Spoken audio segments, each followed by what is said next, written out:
কবি জয় গোস্বামীর লেখা মালতীবালা বালিকা বিদ্যালয়।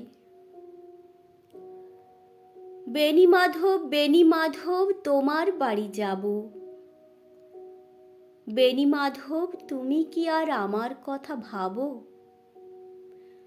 বেণী মাধব, মোহন বাঁশি তমাল তরুমূলে বাজিয়েছিলে, আমি তখন মালতী স্কুলে।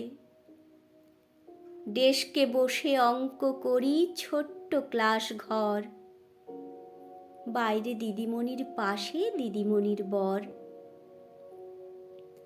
আমি তখন নবম শ্রেণী, আমি তখন শাড়ি। আলাপ হলো বেণী মাধব, সুলেখাদের বাড়ি। বেণী মাধব, বেণী মাধব, লেখাপড়ায় ভালো। শহর থেকে বেড়াতে এলে আমার রং কালো। তোমায় দেখে এক দৌড়ে পালিয়ে গেছি ঘরে। বেণী মাধব, আমার বাবা দোকানে কাজ করে। কুঞ্জে অলি গুঞ্জে তবু ফুটেছে মঞ্জরি, সন্ধেবেলা পড়তে বসে অঙ্কে ভুল করি। আমি তখন নবম শ্রেণী, আমি তখন 16। ব্রিজের ধারে বেণী মাধব লুকিয়ে দেখা হলো। বেণী মাধব, বেণী মাধব, এতদিনের পরে সত্যি বলো, সেসব কথা এখনো মনে পড়ে?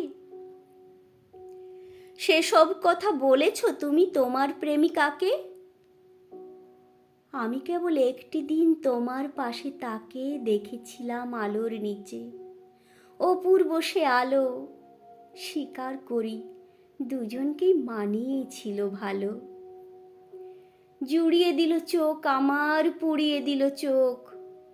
বাড়িতে এসে বলেছিলাম ওদের ভালো হোক।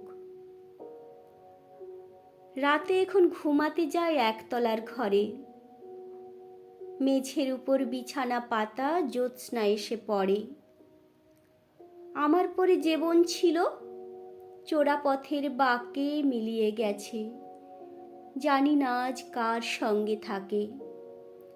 আজ জুটেছে, কাল কি হবে, কালের ঘরে শনি।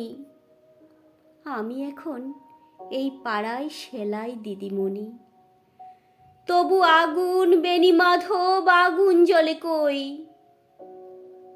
কেমন হবে আমিও যদি নষ্ট মেয়ে হই?